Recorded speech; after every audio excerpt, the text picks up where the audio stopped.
one of our responsibilities as an industry, as the Texas Hemp Federation, is to educate the public about know what you're buying.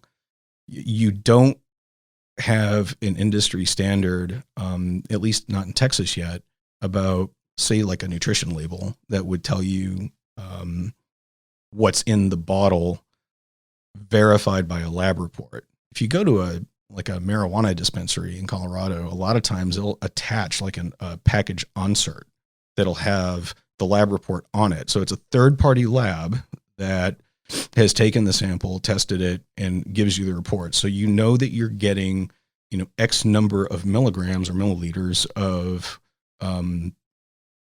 THC or whatever, whatever it is you're buying.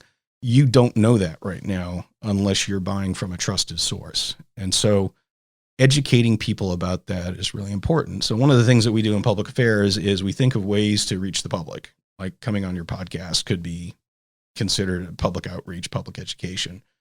We've commissioned a 10-part video series that we're calling Texas Hemp from Seed to Shelf. I've hired a young student filmmaker from the University of Texas. He's a radio television film major, and he's working on that series right now. Very cool. Yeah, very cool. The first video, which I'll send you a link to later on. Yeah, do that. Takes one of our stakeholders, a company called Wild Seed Hemp. They're out near me in Southwest Austin. He's got a couple of acres under cultivation. And just interviews him out in his field, talking about, why he's growing hemp, what he believes it's good for, and some of the issues around it that we need to fix in a public policy sense. And, the 2, 3, or 4 videos from now, we're going to talk about, I don't know exactly how to frame it, but it's kind of like food fraud. When you're buying it's kind of famous. You buy olive oil. A lot of the times what's on the label isn't what's actually in the bottle, especially if it's coming from Italy, for example, where the industry was sort of famously hijacked by the mafia, and they were just passing off like really cheap vegetable oil mixed in with a little olive oil. So billions and billions of dollars get stolen that way. With this stuff, since it's being used for medicinal purpose, it's especially important for people to know that they're going to get the benefit out of it, especially because it's really expensive. Mm-hmm. Yeah, it is. Spend $100 and $150 a bottle on it and not actually get what you're paying for. That's a problem too, and we don't want to see that as an industry. It's our job to try to make sure that the public has faith in the products. So the keys to that are, educating the public about testing, what they should expect when they're buying stuff. And we'll be doing a video at the laboratory to explain, what's in it and what to look for and what to avoid. So why is it that, you go to like the pharmacy at HEB and you buy vitamins or you buy whatever and it lists every single thing. Why is CBD not have that? Not there yet. Yeah. That's why. It's brand new. Okay. That's really what it is. And you've got a lot of, I'm not going to say that they're disreputable, but they're new companies that are not big pharmaceutical companies or big nutraceutical companies have products on the market. Now, not to say that nutraceutical companies or nootropics companies don't have products of their own, but like Santi's product Reset is, to me, like should be industry standard of, verification of content and quality of product. But anybody can extract hemp oil and, distill the CBD out and mix that into a tincture or mix that into a lotion. And we're just not there yet as an industry. So I don't know anything about all this stuff. I would have thought that to put a product like that on market, you would be legally required to do so. You're not? What I'm saying is that I think that you should have a lab report on everything that you put in your body. Mm-hmm. And that's not the case just yet. Mm-hmm. You have to have testing though. And the government, whether it be federal or state, doesn't enforce that. Not yet. Okay. Not yet. And so, to sort of generate the political will necessary if we need new regulations, Sometimes industries will self-regulate by developing best practices, and then it's just encouraging everybody to adopt them, and the market moves you towards them.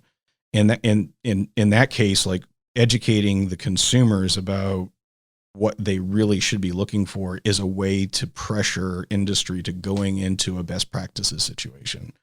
The other thing is government regulation, where you have to educate the public enough to reach out to policymakers, legislators, and elected officials and bureaucrats, in this case, like a TDA. The rulemaking process always has opening for public comment. And, we tell people, if you use these products and you have a concern or you have something you really want them to know, I'll point them in that direction. Usually it's like an electronic thing where you can just write up what you've got to say. And believe it or not, your legislators, your government agencies pay attention to that stuff. That's feedback from voters and from citizens. And, like in our case, I don't think we have some enormous grievance we're trying to redress. We're trying to avoid problems and like put this industry on its best foot forward. What we want to do is get CBD consumers who feel like this is really an important part of their lives. If you're a daily user, you know what I mean. You don't want that product to go away. Absolutely not. Yeah. Like say vape is going away in a lot of places, and I could easily envision a scenario where something like that could happen to us. So why is this so important to you? Partly because I believe very strongly in harm reduction. I grew up in the 1980s under a propaganda campaign called Just Say No. It came right out of the White House. President Reagan and Mrs. Reagan very sincerely believed that if they stigmatized drug use, it would prevent youth from developing the habit. But I think the unintended or perhaps hidden agenda there, I don't know which, was that we lost, decades worth of research on marijuana. I was taught in school falsely that marijuana has no medical applications. And we know that's just a plain lie. And that came right out of our government from the very top levels all the way down to school kids. So my generation, and I think like my cohort, kind of bought into this because the kids that came in before us were still long-haired pot smokers, and we were more of the preppy, aspirational young Republican group in the late 1980s. And then it took me decades to kind of get over the idea that if you smoke pot, you were all these cultural assumptions about people, lacking in ambition.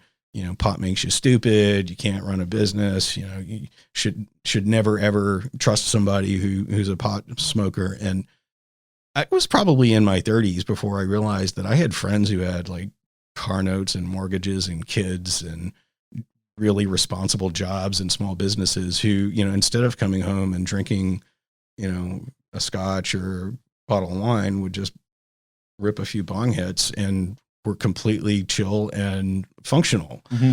And so the reality was sort of staring me right in the face like, okay, something's wrong here.